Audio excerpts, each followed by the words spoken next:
आता इथून पुढे काही अनोखे कार्यक्रम चालू होणार आहे. मी सांगलीचे या महिन्याचे कार्यक्रम तुम्हाला सांगितले, शांतीनाथ भाऊ, अक्षय भाऊंनी कदाचित ते राबवले सुद्धा असतील. एक केला महाराष्ट्र दिन होता, कामगार दिन होता, कामगारांचे सत्कार घ्या त्यांना सांगितलं, त्यांच्याशी संपर्क वाढवा.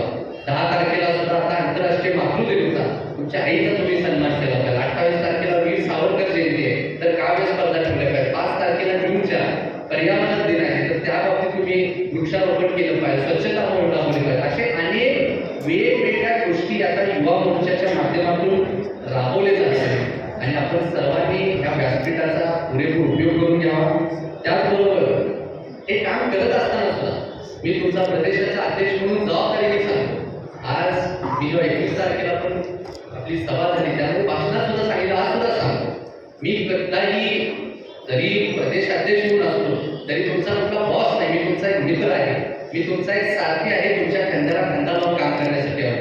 आणि मला विश्वास आहे की या संपूर्ण पश्चिम महाराष्ट्रामध्ये जसं कोल्हापूर आहे, जसं सांगलीमध्ये सम्राट माडिक साहेबांच्या माध्यमातून, तसं आपण सुद्धा युवकांचं संघटन खूप मोठ्या प्रमाणात बांधू शकतो. स्वातीताई त्यांच्या पुढच्या कार्यक्रमामध्ये गेल्या, परंतु त्यांनी स्वतः जे सांगितलं की युवतींचं सुद्धा संघटन आपल्याला चांगल्या पद्धतीने बांधायचं आहे. मला विद्यार्थी आघाडीचे सर्व पदाधिकारी भेटायला आले होते. त्यांच्या माध्यमातून मला कळालं की जवळपास 50 कॉलेजेसमध्ये ऑलरेडी आपल्या शाखा उघडण्याची त्यांनी तयारी केली. 150च्या आसपास संपूर्ण सांगली जिल्ह्यामध्ये कॉलेज आहे. तर इथून पुढे आता जून 15 पासून आपण विशेषतः या सर्व कॉलेजेसवरती सुद्धा भर देऊन काम करायचं आहे.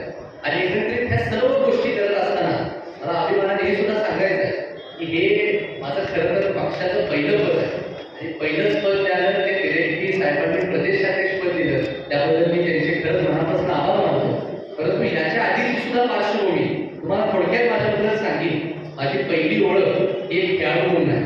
आपल्याला सर्वांना कल्पना आहे की महाडी घराणं हे पैलवानकीचं घराणं ओळखलं जाते. आता माझी तब्येत लहान असण्याचे कारण वेगळी आहे की माझा खेळ मला वेगळा होता, परंतु मी रेसिंग या क्षेत्रामध्ये कामगिरी करत होतो. मी आंतरराष्ट्रीय फॉर्म्युला 3 ड्रायव्हर आहे. म्हणजे रेसिंग कार तुम्ही कदाचित टीव्हीवरती बघितला असाल, आपल्या भारत देशामध्ये तेवढं प्रसिद्ध नाही, परंतु 2017 मध्ये आपल्या भारतासाठी सुवर्ण पदक मिळवणारा मी पहिला भारतीय. या सर्व गोष्टी करत असताना आज खेळामध्ये ते गोष्टी केल्या, सोशल मीडियाच्या ह्याच्यात, समाजसेवासाठी आणि आता राजकीय जीवनाची सुरुवात होते. मी सर्वच वरिष्ठ नेते मंडळींनी मला इतकं चांगलं मार्गदर्शन केल्याबद्दल मी त्यांचे मनापासून आभार मानतो.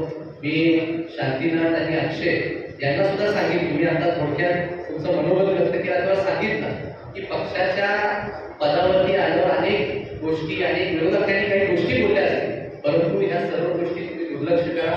आपल्याला आपल्या कर्तृत्वावरती, चारित्र्यावरती काम करणं आवश्यक आहे.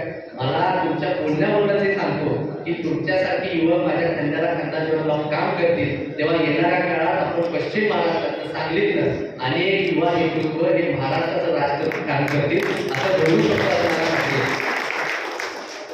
मला शेवटी एवढंच सांगायचं आहे की आजचा नियोजित दौरा बराच आहे, फार उशीर आजच्या कार्यक्रमाला सुद्धा झाला, पुढचे सुद्धा अनेक नियोजित आहेत, परंतु या संपूर्ण अनुभवातून आपल्याला सर्वांना शिकणं गरजेचं आहे, एकजुटीने काम करणं गरजेचं आहे. आणि युवा मोर्चा म्हणून ही जी पायाभरणी आहे ही तुम्हाला प्रत्येक क्षेत्रामध्ये तुम्ही जीवनामध्ये जी काम करा ही अतिशय कामाने येईल अशी मला खात्री आहे. आज तुम्ही सर्वजण इथे इतक्या मोठ्या संख्येने उपस्थित राहा. युवा मोर्चाचे सर्व माझे सहकारी ज्यांनी गेले कित्येक दिवस आजच्या दिवसाची, आजच्या सर्व कार्यक्रमाची तयारी केली आहे, मी माझ्या दोन्ही अध्यक्ष, सर्व पदाधिकाऱ्यांची मी मनापासून कृतज्ञता व्यक्त